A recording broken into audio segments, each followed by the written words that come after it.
Okay, what's up, everybody? Good morning. Welcome to a Friday edition of Morning Scone presented by Brock, the Baton Rouge Orthopedic Clinic, Parish Construction and Roofing.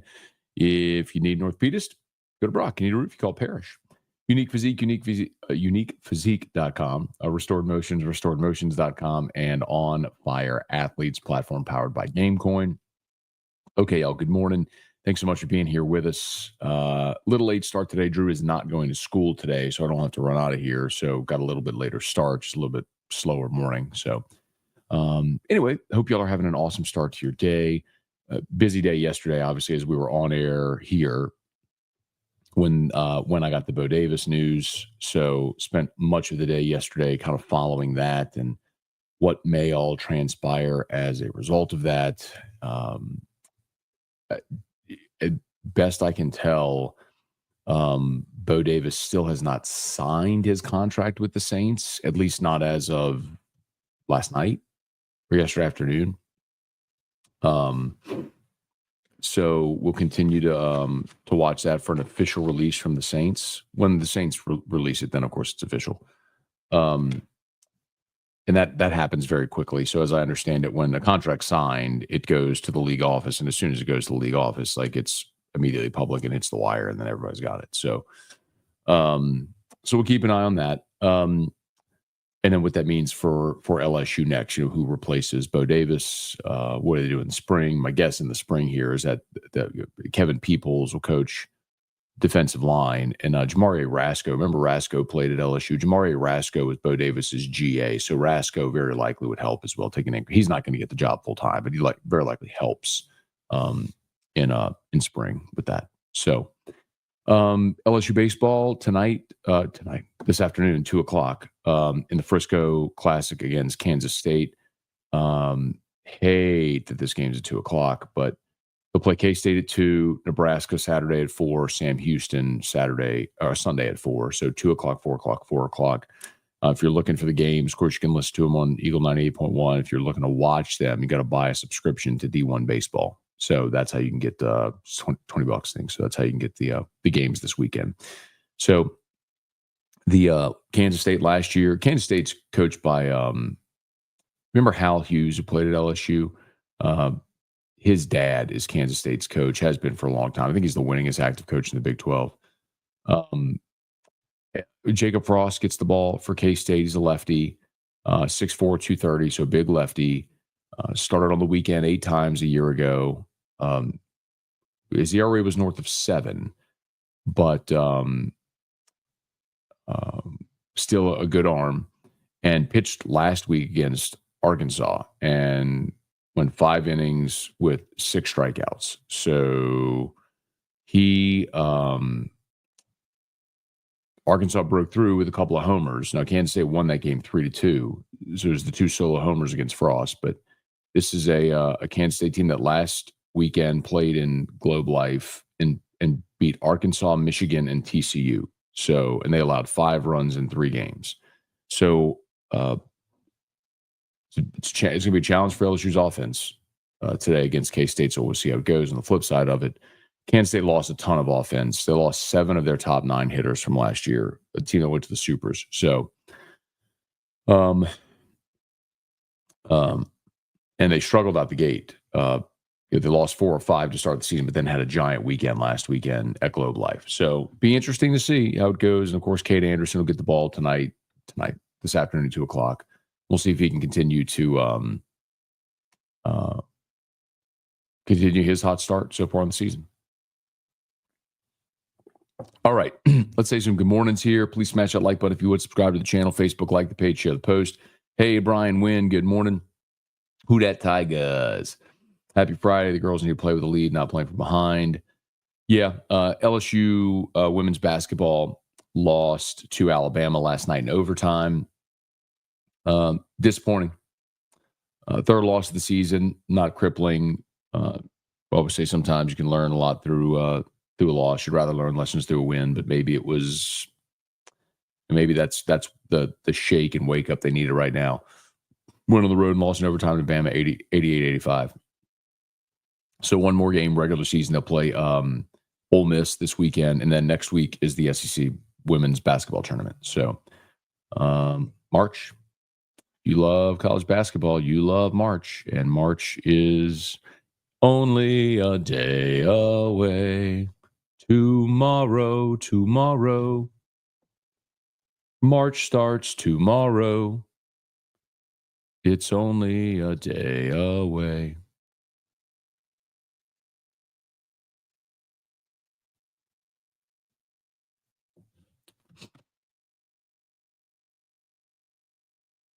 Hey, Dad, good morning. Brett, good morning. Zion with the triple-double last night.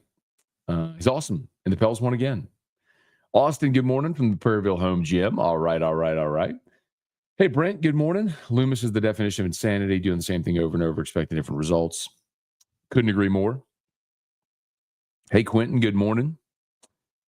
Mark, brother, and Endymion parade is tomorrow in NOLA. I'm well aware, Mark. I'll be at the Endymion Ball. Looking forward to it. Hey, Jeff, good morning. Thomas, good morning. Gorgeous Friday out here today, and Google LO this morning as well. Good locked on. Thank you. I was like, Google LO. I was like, what? Good locked on. Thank you. Yes. So today's locked on episode's up. Went in detail about why Bo Davis left and what LSU may do, how it impacts them. And then we gave you a little thumbnail preview of the baseball weekend. Hey, Randall, good morning. Did you hear Chris Blair compare Derek Curiel to the GOAT Dylan Cruz? There will never be another Dylan Cruz. I did not hear that. When would he have done that? Chris Blair was not on the call Wednesday night. It was Jeff Palermo. So I'm not sure when you heard Blair do that. But no. But what I have said, I've even said this, is it's true. Dylan Cruz had been the highest. I mean, this is a fact. Dylan Cruz was the highest ranked player ever to show up on campus. He was 13th in the perfect game rankings when he came out of high school. Derek Curiel is 10th. So Derek Curiel is, based on the perfect game rankings coming out of high school, the highest ranked player ever to show up on campus. So,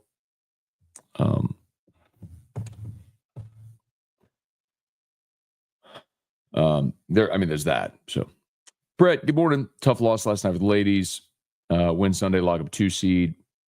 Seems like we have trouble beat Alabama regardless of sport. Ryan DeLon, crypto. Hey, bro, that's life in crypto. Crypto is volatile. But still, Bitcoin's at 81,000. I mean, if you've been buying Bitcoin for a long time like I have, you're still really happy. It's all right, man. It's only February, dude. But tomorrow is March. It's only a day away. Bull market just getting started, dude. Cody, good morning. Look forward to catching the games this weekend. Milan Hensley, good morning. Audi, I don't know what Audi is. Sean Kabisky, morning. This week stunk. Carr, Cagenomics, Bo Davis, Mulkey loses, Saints eternal mediocrity. Let's see. I missed how Matt said to get the game this weekend. So you have to get a D1 baseball subscription, and they're streaming the games there. Now, Kendall Rogers was on AFR yesterday. He said if you use the code LSU25, you'll get 50% off. So he says $20. So if you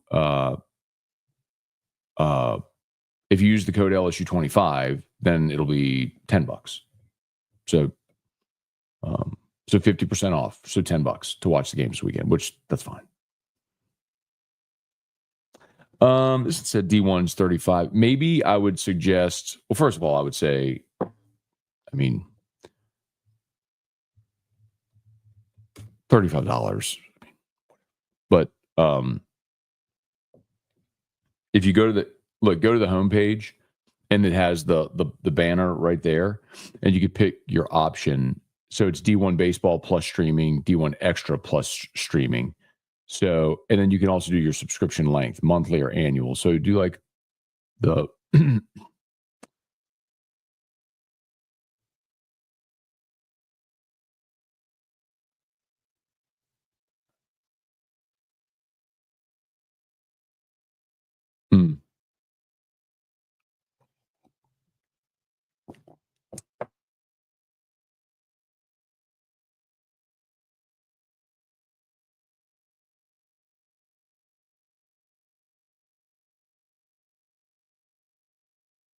I'm trying to find the pricing. My apologies.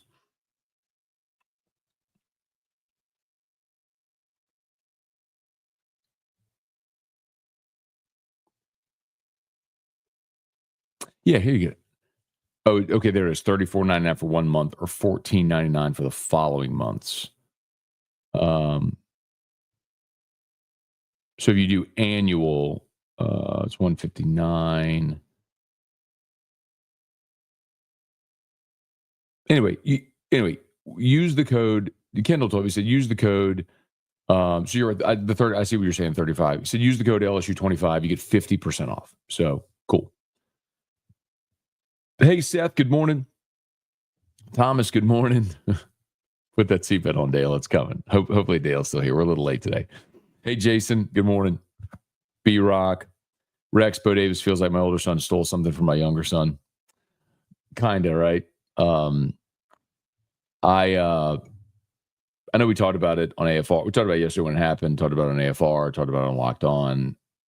You know, and a lot of the conversations I had. I don't know if y'all caught Coach Pete Jenkins on AFR yesterday as well. He was so good, but said he thought Bo called him last week. It was like 10:30 at night, like I think he said last Thursday or Friday. I don't remember, but called him to talk about it. So he, so apparently this had been in the works. Um,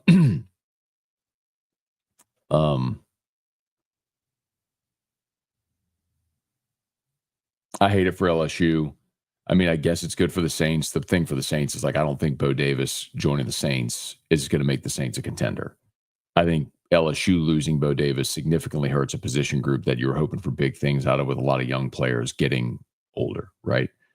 Um, you got Don McKinley, Ahmad Bro, you got Jacoby and Guillory coming back off an injury. Um, and then you just signed 4 freshmen. You brought in Sadir Mitchell from Texas as a transfer. So you're kind of following Bo Davis. That's a bummer, man. It was really, seeing what Bo, looking forward to seeing what Bo could do with that group. Derek Davis said early leads on a D-line coach replacement.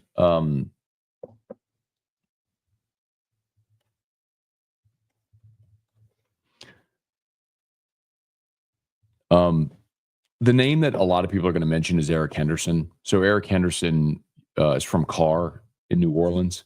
He's currently the D-line coach at USC. So that's the connection with Jakeem Stewart, of course, who went to SC. Now, SC gave Stewart $2 million a year, and LSU cut it off at 1.5.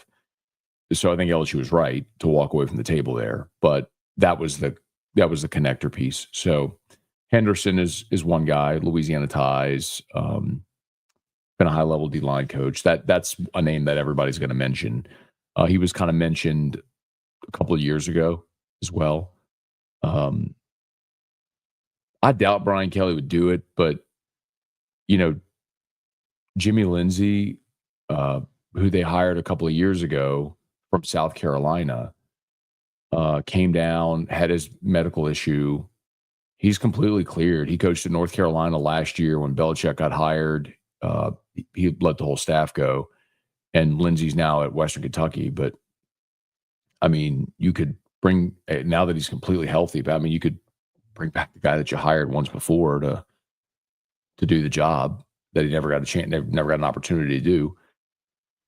But I haven't. I called around a bunch yesterday, but I think a lot of people were just finding out about Bo yesterday, and there haven't really been a lot of names mentioned. I probably asked 5, 6 different people yesterday, and nobody really had names mentioned. It was all, I'll let you know when I hear something. So, Jason, all right, man, enjoy Bacchus. That's great. Chance sad about the LSU pole vaulter killed in the crash. This is the second bad crash on campus. Hurley, what's going on with that? Yeah, man, I don't want to. I don't know. I don't know the circumstances surrounding it. I saw that it's terrible and tragic. I mean, for those that missed it, it was a freshman pole vaulter. 2 people died in a car crash it was Nicholson and South Quad. I saw pictures of the wreck.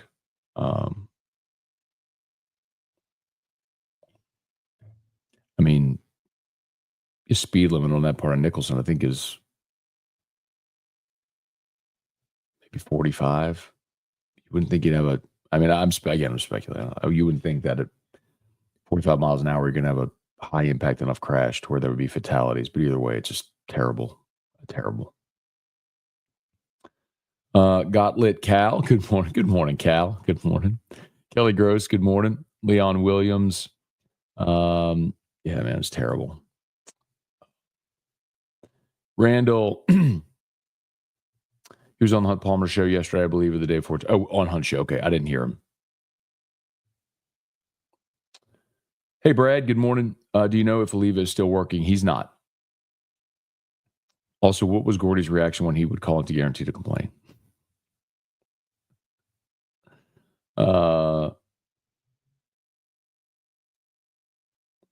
So Brad's going for a deep cut there. So Joe Oliva's not working. Last I heard, he moved to Florida. He's got grandchildren, and I think he was, then again, Joe wasn't working when he was the AD at LSU. He would pretty routinely be seen sunbathing in a chair on his back patio at U Club and playing golf in the middle of the day.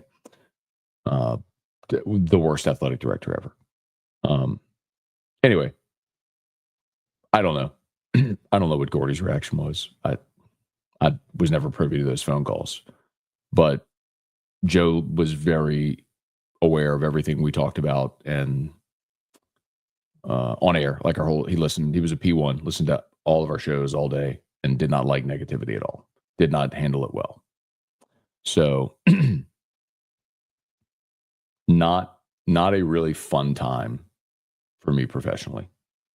Hey, Charlie, good morning. Frisco Nation, good morning. Hope you have a blessed day as well. Thank you. Manny, good morning. Listening, you're locked on. Absolutely spot on with Bo Davis. Thank you, man. Appreciate you for listening, watching. Appreciate everybody for that. Hey, Bubba Smith, good morning. Hey, Dale, beautiful day for some golf. It is, Dale. If my back wasn't so jacked up, I'd probably play a little more golf. But it's also a beautiful day for this, Dale. Parish Construction and Roofing. At Parish, we've got you covered. From the top of your roof, all the way down. Parish Construction and Roofing. Parish built. Parish built. Parish built. From your hometown. ParishBuilt.com. Parish Construction and Roofing. Of course, if you need an orthopedist, go to Brock. You need a roof, you call Parish. ParishBuilt.com. Unique Physique, UniquePhysique.com. That's semaglutide, tirzepatide, the GLP-1 medications, the weight loss shots you hear people talk about all the time. Learn more at UniquePhysique.com. Lowest prices, never any contracts. Do the whole thing over telemed if you'd like, and they can ship your medicine anywhere in the country. UniquePhysique.com. And Restored Motions, RestoredMotions.com. You got pain? Don't live in pain. Go see Crystal Poche at Restored Motions. Trivia, good morning. Why are we so late? Drew does not have school today. So they kind of like have a Mardi Gras parade at school today. And long story short, schedules. Long story short, we weren't going to be able to go get him checked out. So we just kept him home. It was going to be a short day anyway. So we kept him out. We just kept him home. So Robbie, good morning, Matt. Your top 3 favorite movies. I'd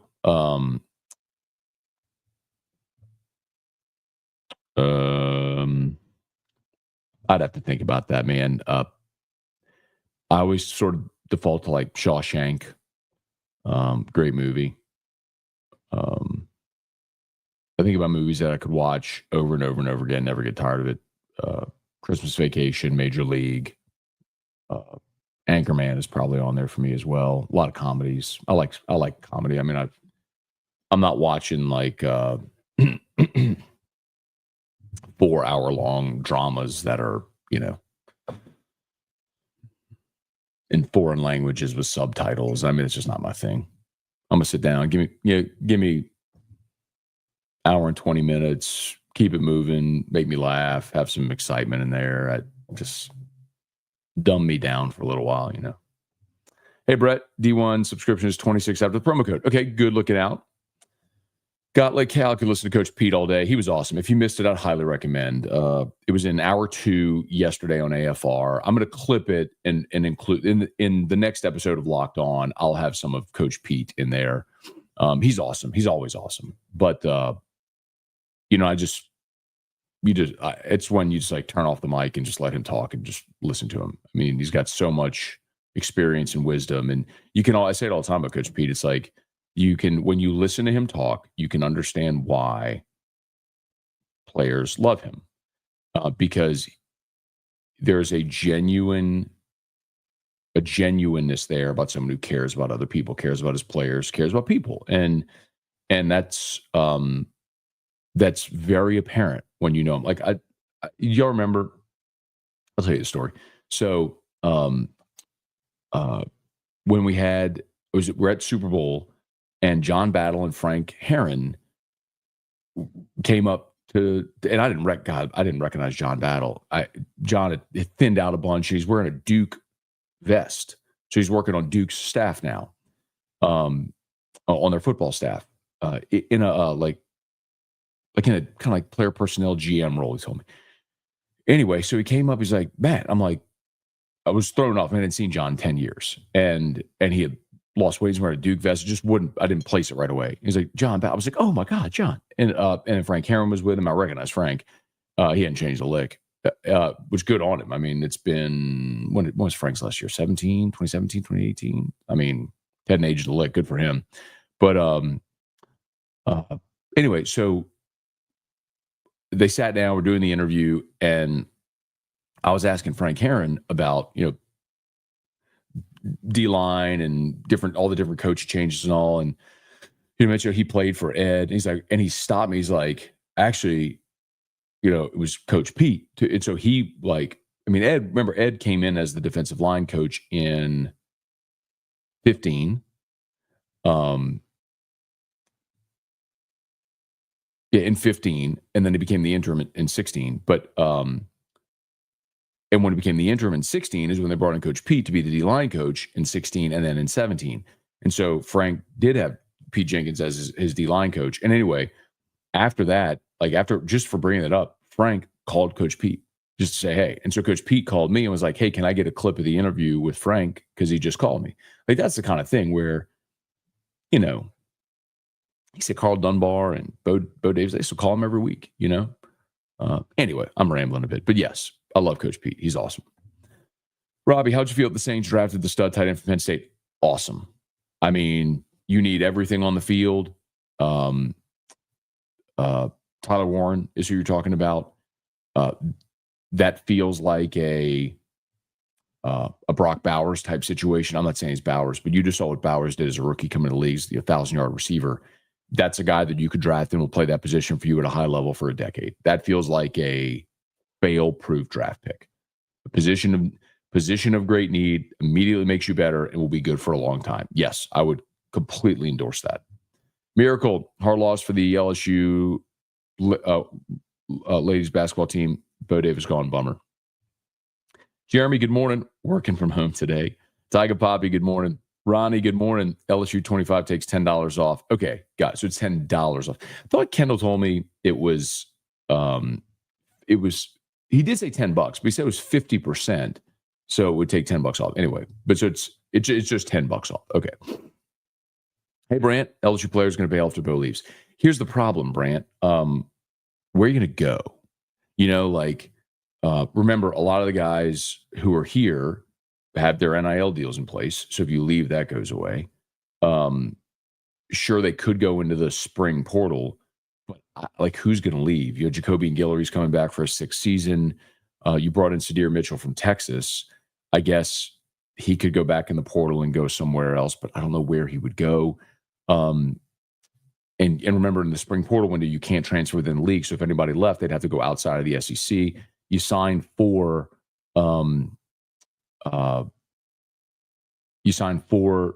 incoming freshman defensive tackles. Now, Brown was a guy that was committed to Bo Davis at Texas, who flipped to LSU. What's the kid's name out of Arlington? Dylan Battle. Dylan Battle was one who came. I mean, remember, we had his coach on the show. and said point blank, I mean, it's Bo Davis. As soon as and those are the ones that you wonder about. Like, does Dylan Battle stay? I don't know. But where's he going to go is kind of the question. I mean, if he was following Bo Davis is in there. Well, who's he going to next? I don't know. I love this. Henry Bennett said Coach O should be the D-line coach, best man for the job. Like, I would be perfectly fine with that. You want to hire Ed Ogeron to come recruit and coach your D-line? Yeah, okay. He's just never going to do that. Like, well, I guess just never say never. But I don't think like Ed is going to come work for the guy that replaced him. Now, Bobby Petrino went back to Arkansas as the offensive coordinator, the place where he was once the head coach. But it also feels like, again, like I haven't talked to Ed Ogeron, but my understanding is he's got a place in Miami, he's got a place in Destin, and I think he still has his house here in U Club. And so one of his sons, forgive me, I can't remember. It might be Tyler. Is on staff at Miami.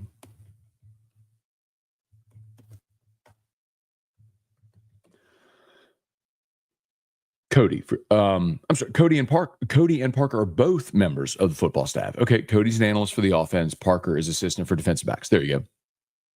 So Cody and Parker are both there. I was wrong. I thought it was Tyler. It's not. So Cody and Parker are both at Miami. So Ed has his place in Miami. And as I understand it, like they give him access to practice when he wants to go watch. So if he wants to go get a football fix, he can go. But man, he's living his best life. You know, he's got more money than he'll ever spend. He's got places on the beach. I mean, I don't think he wants to get back into that grind. But if Ed Ogeron wanted to take the D-line coach job, come on. But I also don't think that also would Scott Woodward want to hire Ed back. It feels like a bad idea. Toki Doki, morning, Matt. Saints are the diva stepmother in our house, apparently. Hey, kind of like Dale. Speaking of Dale. Hey, Ronnie, good morning. Thomas. Pete. Ronnie, MRI 3 out of 16. Oh, is that not? That's March 16th. Okay. Oncologist after. Hopefully third regimen of chemo for 8. White blood cells down. We got time. Okay, Ronnie, we're praying for you, man. Keep on with the good fight, man. Take care of yourself. Lowell, good morning, Matt. Wife and I are considering retirement, leaving North Dakota. I can work at Parish as roofing as a custodian if needed. Hey, Lowell, you want to come down and sell roofs? Come on, man. Luis, good morning. Yeah. Oh, yeah. I'm sorry. I was thinking Dale. Yes. You got it, Ronnie. Robbie, Matt, your thoughts on UNO hiring Master P? Talked about it on AFR a couple days ago. I think it's brilliant. I'm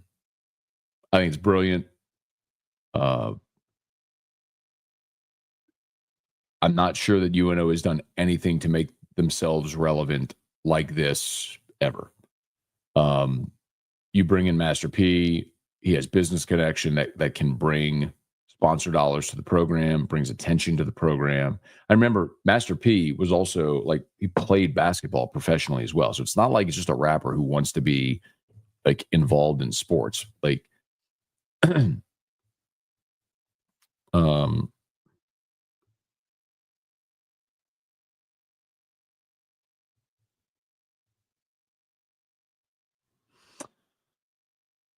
So he played basketball went to St. Aug, Booker T, and Warren Easton. So he moved a bunch, played basketball, then got a scholarship at Houston. He was a scholarship basketball player at Houston, dropped out his freshman year, transferred to Merritt College in Oakland to major in business administration. I mean, I think that worked out for him. So he gave up basketball. I mean, again, as a scholarship basketball player, gave up basketball to go into business administration. And like, I know people know him as a rapper, but like,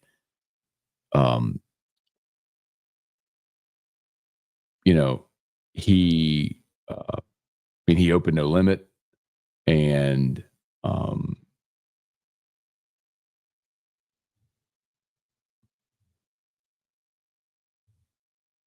trying to see his net worth. I mean, mean, he's really the one that sort of rebirthed Snoop. I mean, there was a point where Snoop was, it's hard to believe it this way, but like but people thought Snoop had his run and it was over. But the next era, the next episode, Snoop, I mean, that was P who kind of gave him that. In 1998, Miller ranked 10th on Forbes magazine's list of America's 40 highest paid entertainers. Estimated income of $56 million. That was in 1998. Not net worth, income. In 2013, wealth was estimated $200 million. I mean, smart guy. And here you go. In 98, he joined the Fort Wayne Fury of the CBA. So he played for the CBA for a while. On the Charlotte Hornets training camp roster for 10 days in January of 99. Raptors training camp roster, scored 8 points in a game. Played for the San Diego Stingrays in the short-lived IBL. 2004, played for the ABA's Las Vegas Rattlers and the Long Beach Jam. Tryout with the Denver Nuggets. Anyways, the point is, like, he's good enough to get some professional league looks and NBA tryouts. Like, you know what I mean? Like, it ain't just like it was a stunt. Like, he was a good player. Just made a right decision going to business. Anyway, I think it's brilliant from UNO's perspective. Do you ever think it's weird weird coaches are against NIL? They always want their players to be able to adapt to their coaching style, like my way or the highway mentality. I mean, weird is semantics, but no, I don't think that's weird at all. I think that is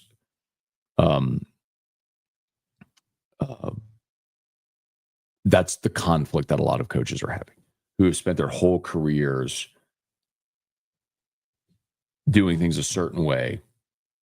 There's such a dramatic fundamental shift and change in the way things are done, and sometimes struggle to adapt. That's why you're seeing coaches leave.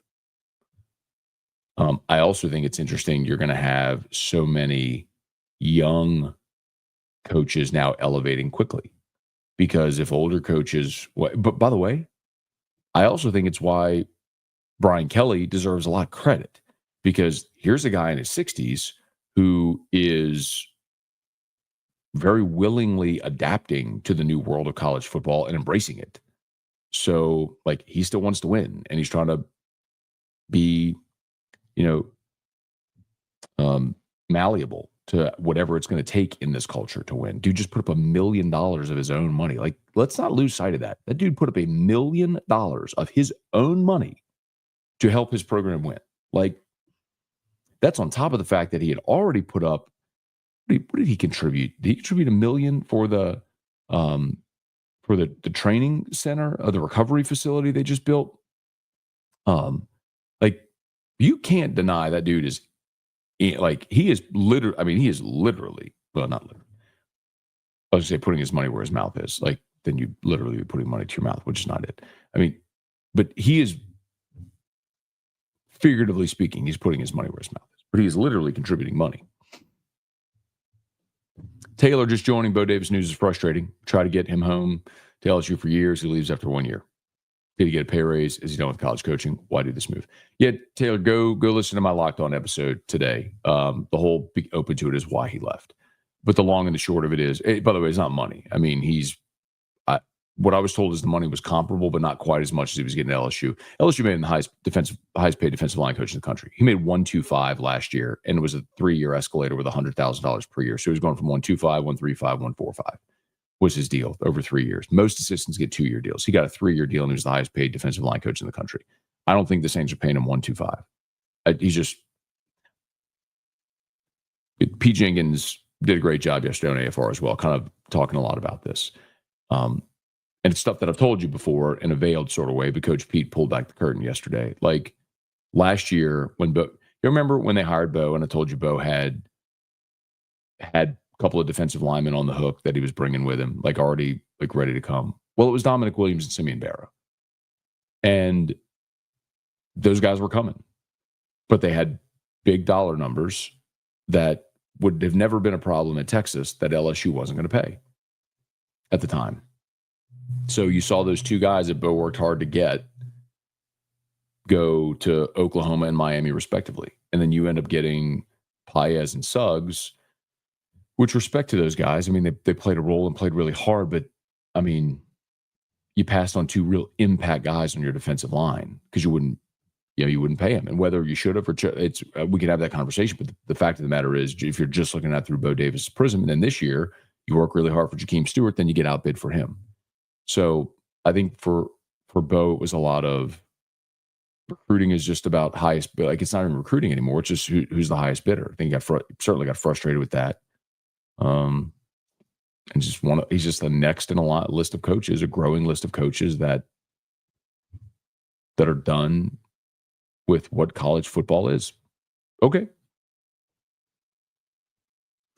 Truax, what's good, man? Good to see you yesterday. Carl the Cat, let's go with Master P. It's that dub, 200 million. That's at 200 million in 2013. I wonder what his net worth is now. That was the Wikipedia said 2013 was his. Let's see.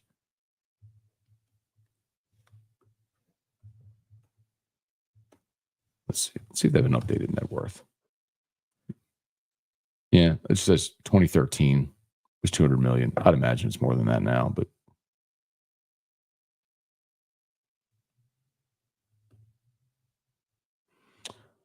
Rap in batches. Good morning, Guy Brooks. Good morning. Chance, would you say Brian Kelly endeared himself to the media with open practice, seemingly very honest press conferences, kind of the Maneri model of getting press on his side? Well, I'll tell you, you go back to Ogeron. One of the smartest things Ed did for public perception was when he hired Derek. Derek was in the media, right? Derek went from hosting our morning show to working with Ed. And so that's when they opened up. And so Derek knew a lot of the frustrations. So they opened practice to the media that spring. Actually, immediately during the middle of the season in 2016. They opened practice to former players. That was a frustration. Former players, like you had to call ahead and make an appointment if you wanted to come see, or there were certain practices. Les was very secretive with that stuff. And so Ed opened any former player can come whenever they want. They started the Tiger Walk where former players could walk, in front of the team for the Tiger Walk. So you see that a lot.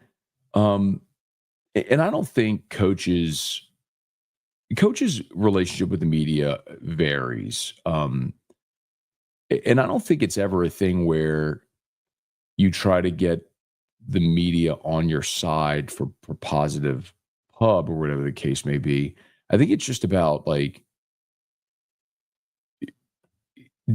whether or not you understand that the media has a role to play in covering the team and that you should just have a good working relationship. Like that wasn't the case with Les. He was very closed off, very secretive. He wasn't very respectful of time, for example. Like we would get a rundown of when we could go to practice and it'd be like, all right, you get the first 10 minutes. Practice starts at 7:50 in the morning. Okay. So you go out there, and you're ready to go. It's 7:40, 7:30. You get there early. So it's 7:50. It's open. You get the first 10 minutes. Well, then it'd be 8:30. It's 40 minutes late. And then they'll say, hey, we're not giving you any availability today. Well, like there would be people TV stations in New Orleans and Lafayette and Lake Charles who drive in for that availability and they get there only to be 40 minutes late and then to be told we're not having practice. Well, that's disrespectful of people that have a job to do. Like if you don't want to open practice, then just don't open practice. But don't put a schedule out, then not adhere to the schedule and then change it. Like, and you have the right to do whatever you want, but it's just, it's a lack of professional courtesy for people that are trying to do a job. So I think the thing that Brian Kelly has done well is I think he does recognize like media has a job to do. A lot of stuff's changed now too, like injury reports, for example. Coaches have to put out an injury report now. So there's no sense in trying to be secretive about it. By the rule, like you got to put out an injury report. So Brian Kelly's more open about injuries. I just think he's, he has a political strategy background. He knows how to convey a message publicly and win favor and all that stuff. And I think he's just been respectful professional. Like, I wouldn't say Brian Kelly's a friend. I mean, he and I don't go to dinner or anything, but like, there's just a level of professional respect where I think he understands the media has a job to do and he respects the job they have to do and tries to work hand in hand because it's a benefit to the program when you have that much coverage. So just part of the gig. I don't know. Long way of answering. I hope that answers it. All right. Robbie, last one. Matt, as frustrating as it is, I think this year is Derek Carr's last with the Saints. Yeah, but it's not, Robbie, because they're going to restructure him again. And that's the frustrating thing, is because they're going to go restructure his deal again this year. And so then next year, they're going to be in the same exact situation again, because it'll take a lower cap hit this year and it'll put a giant cap hit on them next year. And so then next year, they're going to have a decision to make about 36-year-old Derek Carr. Did we take a $60 million cap hit? Or like, I mean, I guess maybe eventually, Carr's 33. So eventually, so an extra 34-year-old there, like eventually, maybe the cap rises so high that a $50 million cap hit doesn't hurt you as much when the cap is going up as it does when the cap is lower. But either way, the point is like, in restructuring, because they're going to restructure his deal. Like if they're keeping him, they're not keeping him this year at a $50 million cap hit. Restructuring Carr frees up almost over $30 million instantly for this year. So like that's going to effectively get him in cap compliance. So they're going to do that again, and it's just going to make you financially bound to Derek Carr even longer. Anyway. All right, I think we're done. All right, thanks so much for being there. Please smash the like button, subscribe to the channel, Facebook, like the page, share the post. As always, our sponsors linked in the description on YouTube, tagged on Facebook.